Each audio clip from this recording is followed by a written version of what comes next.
Hi, my name is Tony Smith, and my wife Mary Smith and I are the co-founders to the Keys to Enlightenment program. The following lessons are taken from copyrighted materials belonging to our organization. To learn more about us and our program, go to www.keystoenlightenment.com. This is Lesson 8 in our meditation series, and the title of this lesson is Creative Visualization for Physical Healing. Using creative visualization for healing the body is certainly not new, but few people have a literal understanding of how it works. Even energy healers are still using the ancient chakra model and the intriguing mysteries that it suggests to explain how their work rearranges and balances the energies in their clients. This air of mystery sometimes keeps individuals from being able to work toward healing themselves or comprehending how important it is to be conscious of the action of their own minds. You may need to become familiar with a few medical terms used in how the brain-body works, such as dendrites and synapses, which are used in the explanation about to be given. In ancient times, until the 20th century, the chakra model of mind-body connection was taken literally, and people had a difficult time separating the model itself from the Hindu or yogi theory of life and reality. In modern times, various schools of spiritual thought have seen how they could use this same diagram of chakras to introduce and explain their own concepts of life and reality. Some people who are very attached to the yogi explanations of life and reality take the chakra model so literally that they will become very upset when it is pointed out that science has given us a model of mind-body connection, or blueprint of how it works and how the energies interact, that is vastly superior to the chakra model and useful to everyone. The scientific model is similar to the chakra model, yet demonstrable and provable by science. The chakra model is a crude model of the scientific model available to us today. Now, no matter which model we use, it is merely a blueprint to give us a visual perception of the mind-body connection. The concepts of life and reality are in the mind, therefore, and not part of that blueprint. If one were to take a transparency of the neuroscientific model of mind over the ancient chakra model of mind, we would find that the major glands of the body, including those in the brain, are located almost exactly where the chakras are shown. But the agreement between the two models becomes vague to non-existent after that. There are no wheels spinning, for example, but dendrites inside the synapses are being triggered by a stimulus. In turn, they stimulate the cell body that is in the synapses.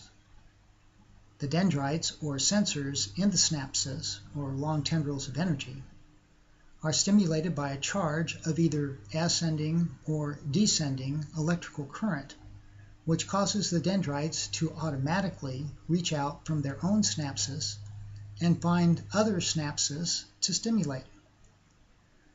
The vibrations are carried either by nerves or by the blood or by both into lower physical organs and also the dendrites in the brain.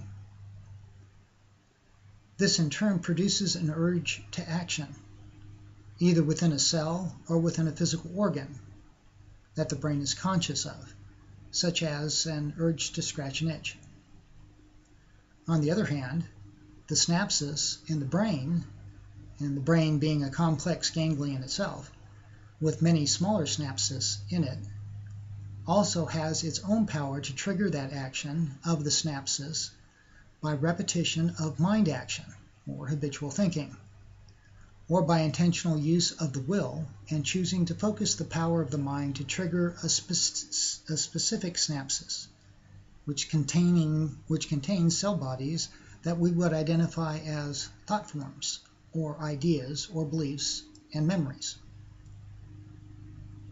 The conscious will can also intentionally create new synapses in the brain to be used as new stimulus to either brain or body. This is done by deliberate repetition of thought. Thus, we can easily upgrade our terminology from chakras to major glands.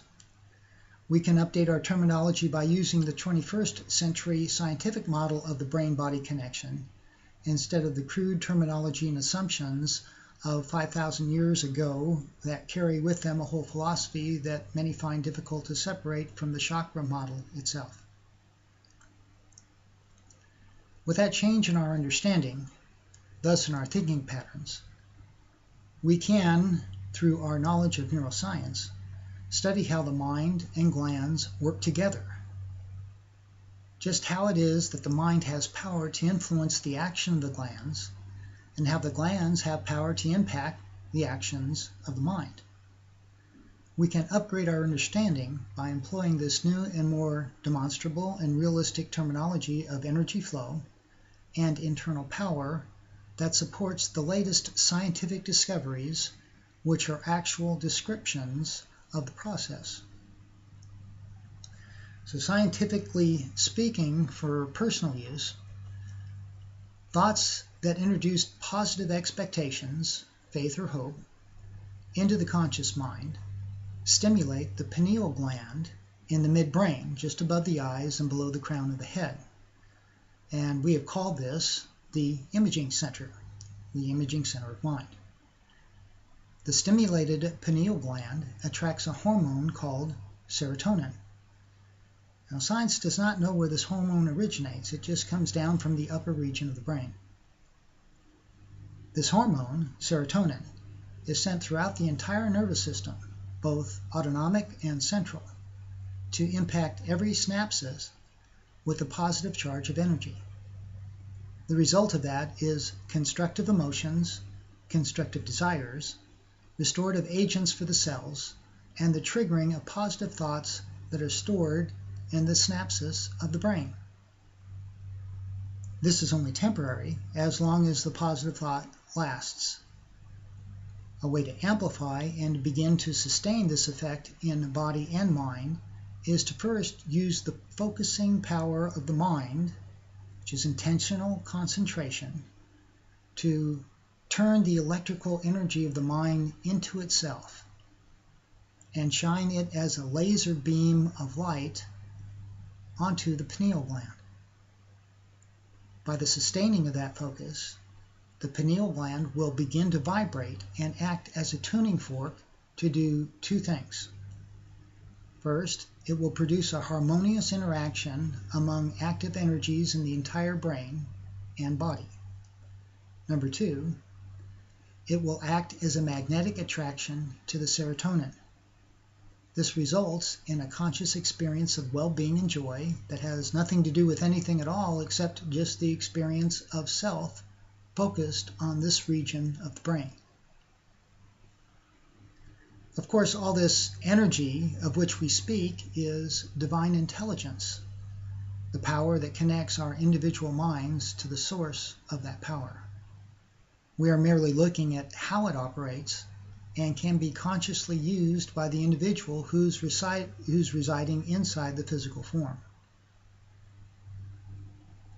Once a mild sensation of whole harmony is experienced, one can use the willpower in three creative ways. A, the deliberate introduction of positive thoughts, appreciation, will increase the sensations of joy, peace, euphoria, delight, beauty, love, a sense of oneness with the source of this divine energy. B, or the intentional introduction of positive desires, affirmations, images, prayers, positive intentions, will stimulate positive expectations, beliefs, or faith in the mind. This is immediately carried like a river of restorative life, both by the central and the autonomic nervous systems, into every cell of the brain and body as well-being, balance, harmony, triggering all the glands to excretion of their healing agents. And indeed, some have called this the breath of God. And C, after experiencing the sense of whole body-mind delight, the individual can move the laser beam of its focus to an area of the body that needs more than a momentary stimulus toward healing. There is a major gland connected to every organ or region of the body.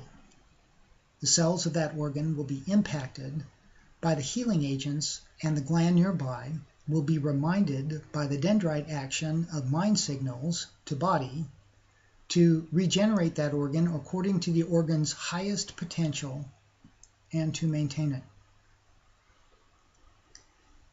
By the reverse of that kind of mind action, we do not send out negative energy, and this is very important. There is no such thing as negative energy. We simply block or dam up the flow of positive energy and divert it or suppress it altogether. So, a creative visualization for emotional or mental healing. To heal emotions, we must heal the beliefs and ideas trapped within our own neurons that prevent, reroute, or hold back the positive energy flow. This, of course, is the principle that energy healers understand. We undo the negating thought forms and block the same way that we produced them by the power of our own mind. Others might be able to work with you or for you to temporarily remove blocks, but only you have the power to cease reintroducing the blocks and the power to sustain the flow with your own creative and constructive power of mind and body action. We can update our terminology by using the 21st century scientific model of the brain-body connection instead of the crude terminology and assumptions of 5,000 years ago that carry with them a whole philosophy that many find difficult to separate from the chakra model itself. When we recognize that the brain-body is like a machine, that the mind within it programs and operates, we will realize that the operating electricity that baffles the scientists who study the brain is actually the soul within the brain body. And we will realize that the origin of that operating electricity is God, and that the reason there seems to be both an upward current in the body and a downward current is because of this. The name of the upward current of electrical energy in the body, which impacts the nervous system and carries sensations to the brain for processing, is the universal life force. Some call it the vital life force. It stimulates the cells of the body and brain to regenerate and reproduce themselves for sustaining the body-brain system as long as it can contain the universal life force. The name of the downward current of electrical energy, which is of a higher vibration and which also impacts the entire nervous system of which the brain is part, is intelligence, a power that the soul gradually learns how to apply in an effort to fulfill the urges that this intelligence presses upon it. Eventually, the conscious soul can discover this energy within itself, discover its source, and learn how to apply it for amplifying the effect of the vital life force or universal life force in the cells of the body for improvement of physical health. But more importantly, it can discover how to apply this energy to the development of its own consciousness, character, and understanding.